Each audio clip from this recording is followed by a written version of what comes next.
Olá, tudo bem? Quero apresentar o trabalho MAPA na disciplina Aconselhamento Cristão, né? A minha cartilha, ela tem o tema O que o conselheiro cristão precisa saber. Bom, nessa cartilha eu vou estar apresentando algumas informações sobre o papel do conselheiro cristão, a importância da escuta ativa e os problemas mais comuns enfrentados pelas pessoas e como a Bíblia pode ser usada para ajudar na orientação e no aconselhamento, tá bom? Porque eu acredito que a Bíblia Sagrada ela pode ser uma fonte inestimável de sabedoria e de orientação para as pessoas poderem estar se orientando em seus problemas, né? Tá bom? O aconselhamento cristão é um processo que exige tempo, esforço e compromisso, tá bom? Em primeiro lugar, o que é o aconselhamento cristão? O aconselhamento cristão é uma abordagem que se concentra nos princípios e valores cristãos e usa a Bíblia como fonte de orientação e sabedoria, né? O aconselhamento cristão, ele jamais pode ser um espaço para julgar ou condenar alguém, né? Nem mesmo para impor crenças religiosas ou doutrinárias, bem como não substitui tratamento médico ou psicológico adequado, tá bom? O perfil do conselheiro. Quem que pode ser um conselheiro? Na verdade, qualquer pessoa, né, qualquer cristão, ele pode ser um conselheiro, desde que ele tenha algumas características importantes, como ter um relacionamento pessoal com o Senhor Jesus, um conhecimento sólido da Bíblia Sagrada e dos princípios cristãos e habilidades específicas de comunicação e empatia, né? Além do compromisso com o cuidado das pessoas, tá bom? É, é importante que o conselheiro ele sempre esteja assim capacitado, né? Buscando a capacitação específica para lidar com as pessoas e seus respectivos problemas, tá bom? Onde e quando exercer o aconselhamento cristão? Bom, aqui eu abordo também em que espaço, em que ambiente, né, é preciso estar separado ali para que haja o aconselhamento cristão, né? O resumo é que o importante é que haja um local onde não haja interrupção de pessoas, né? Distrações, que haja um espaço ali que a pessoa ela possa se abrir e seja reservado, né? Tá bom? Outra coisa importante é quando, né? Quando o conselheiro cristão ele precisa detectar esse momento, né, em que a pessoa ela está solicitando a sua ajuda, talvez de forma direta, talvez de forma indireta, mas a pessoa está buscando ali orientação dele, né, ou está buscando um espaço ali para ela poder então estar expondo o seu problema, abrindo o seu coração, tá bom? Lembrando que o conselheiro cristão ele sempre precisa estar atento e tomar alguns cuidados, né? Principalmente quando ele for aconselhar alguém do sexo oposto, para evitar situações desconfortáveis ou mal entendidas, né? E aqui eu abordo algumas situações que ele pode estar evitando para que não aconteça essas situações desconfortáveis, né?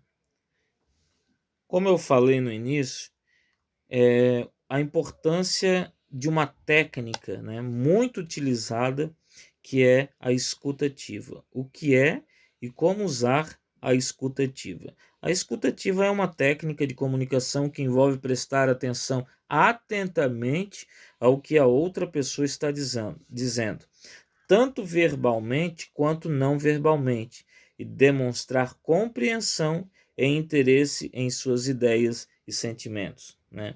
E eu continuo falando um pouco a respeito da escuta ativa e como a escuta ativa ela pode desempenhar um papel fundamental nessa comunicação, né? Para entender o que realmente a pessoa, o aconselhando, ele quer dizer, o que ele está passando e qual realmente, de fato, é o seu problema, tá bom? Principais assuntos tratados no aconselhamento cristão e algumas orientações, né? Então aqui eu vou abordar três problemáticas que são as mais comuns na sociedade brasileira, que são a ansiedade e a depressão. Aliás, né, o Brasil está entre os 5 países que mais tem taxas de pessoas com depressão e ansiedade, né? A depressão, o Brasil, ele se encontra em 5º lugar e a ansiedade, o Brasil, ele acaba estando em 1º lugar no ranking dos países onde tem mais taxa de pessoas com depressão e ansiedade, né? E esses são dados da OMS que eu tirei aqui do ano de 2015, tá bom? E atualmente essa taxa não tem mudado muito não. Então, aqui eu falo sobre a depressão e a ansiedade, que são problemas emocionais graves que acabam matando muitas pessoas em todo o mundo. A Bíblia oferece uma série de aconselhos, né, de conselhos que podem ajudar a enfrentar esses problemas, né? E eu acabo listando alguns e de que forma que a gente pode estar interagindo. Lembrando que em muitos casos a depressão e a ansiedade podem exigir ajuda profissional. É importante não ter medo de buscar a ajuda de um profissional de saúde mental, como um psicólogo ou um psiquiatra, tá bom? Isso é muito importante. Como conselheiro, a gente tem que detectar, né, até onde a gente consegue ajudar uma pessoa, principalmente quando tem uma patologia, né, envolvida atrás de um trauma, né, tá bom? O segundo tópico de problemática mais comum é problemas conjugais, né? Então, nesse tópico aqui, eu apresento algumas metas de aconselhamento cristão que pode servir de referência para os aconselhamentos e as orientações, né? Tá bom? E o último tópico, que é o tópico dos vícios, né? E entre os mais comuns na sociedade brasileira estão os vícios em bebida alcoólica, cigarros, internet, smartphones, redes sociais, jogos de azar e remédios, né? Então aqui eu apresento uma lista de conselhos bíblicos que podem ajudar a enfrentar os vícios, né? Agora, algo interessante é que entre os mais comuns, 3 deles estão diretamente ligados à tecnologia, né?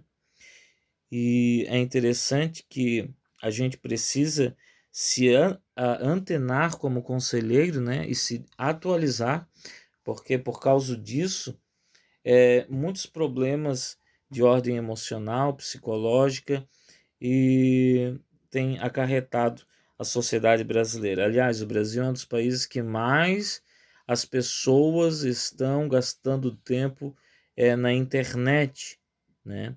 Inclusive, um grande psiquiatra detectou a síndrome do pensamento acelerado, e isso está relacionado diretamente ao tempo gasto nas redes sociais. E não só nas redes sociais, na internet de uma forma geral. Então, nós como conselheiros precisamos estar antenados sobre as demandas atuais que a sociedade ela tem apresentado, tá bom? Nessa cartilha, então, eu apresento algumas referências, né, de imagens, de textos, tá bom? E por último aqui a criação e a organização, que é a minha pessoa, né? Ronaldo Teixeira, tá bom? Muito obrigado.